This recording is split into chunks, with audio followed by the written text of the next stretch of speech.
ভর সন্ধ্যায় পশ্চিম বর্ধমান জেলার জামুরিয়া বিধানসভার অন্তর্গত চিচুড়িয়া পঞ্চায়েতে বাগডিহা গ্রামে সাক্ষী থাকলো এক অদ্ভুত ঘটনা। অজয়চরে দেখা মিলল শিবলিঙ্গের।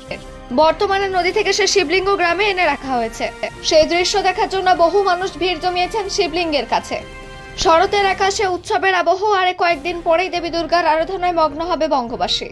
তবে দুর্গাপুজোর আগেই মহাদেবের দর্শন বাগডিহা গ্রামে। কৌতূহলী মানুষজন সে শিবলিঙ্গের দর্শন পেতে দফায় দফায় ভিড় জমাচ্ছেন বাগডিহা হাই স্কুল পাড়া এলাকায়। প্রসঙ্গত গতকাল অর্থাৎ বৃহস্পতিবার বাগডিহা হাই স্কুল পাড়ার বাসিন্দা উদয় বাউরি এবং তার কয়েকজন বন্ধু প্রতিদিনের মতো অজয় নদীতে স্নান করতে যান। এদিন বৃহস্পতিবার অজয় স্নান করতে গেলে অজয়ের চরে একটি শিলাখণ্ড দেখতে পায় তারা। প্রাথমিকভাবে তারা অনুমান করছিল হয়তো কোনো বড় পাথরের টুকরো, কিন্তু তারপর যখন সকলে মিলে সে শিলাখণ্ডটি নদীর চর থেকে তুলে আনে তখন দেখতে পায় কোনো এক শিলাখণ্ড নয়, এটি একটা শিবলিঙ্গ। তারপরই অজয় নদীর চর থেকে সে শিবলিঙ্গ তারা গ্রামে নিয়ে আসে। বর্তমানে শিবলিঙ্গ দেখার জন্য বহু মানুষ ভিড় জমাচ্ছেন। জামুরিয়া থেকে অজিত মিশ্রা, রিপোর্ট নিউজে। যে এই নদী থেকে যে শিবলিঙ্গ আমাদের সুপরবাড়ির ছেলে উদয় বাউরি এবং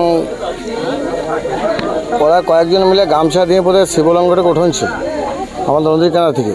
তো আমাদের সামনে মা দুর্গা পুজো আসছে, তো মা দুর্গা পুজোর আগেই যে আমাদের যে মহাদেব দেখা দিচ্ছে সিদ্ধপুর বাগডের বুকে, তো আমাদের খুবই উৎসাহ এবং আমরা চাইছি যে ব্লকের সহসভাপতি এবং এমএলএ সাহেব আমাদের কালকে 10টার সময় এসে আমাদের এই সমস্ত বাগডে সিদ্ধপুরের মানুষকে উৎসাহ দিয়ে আমাদের শিবলিঙ্গটা প্রতিষ্ঠা করার আবেদন আমরা করব। অদ্ভুত ঘটনা তো, ঘটনা আমাদের এই লাইফে এই ঘটনা নাই, এই প্রথমবার ঘটনা। এই ঘটনা থেকে আমাদের বাগডে সিদ্ধপুরের মানুষ খুবই উত্তেজিত, মানে খুবই ভালো, মানে সবাই খুব উৎসাহ। আমাদের বাগডে সিদ্ধপুরের মানুষ খুবই উৎসাহ। এর আগে কি এখানে আপনাদের যে মন্দির আছে?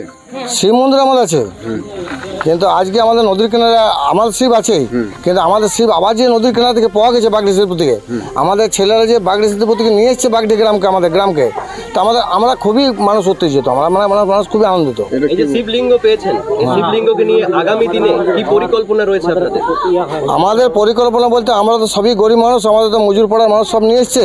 হ্যাঁ, এবার আমাদের যে সরকার রয়েছে, মমতা ব্যানার্জি সরকার, মমতা ব্যানার্জি এমএলএ এবং দীনেশ চক্রবর্তী সহসভাপতি, এবারে তারা যদি উদ্যোগ দেয় তাহলে আমরা আশা করছি আমরা বাগডি সিদ্ধপুরের মানুষ খুবই উপকৃত হব শিবলিঙ্গ প্রতিষ্ঠা হলে। আপনার নাম কি? আমার নাম যাদব পাল, আমি পঞ্চায়েত সমিতির কর্মাধ্যক্ষ।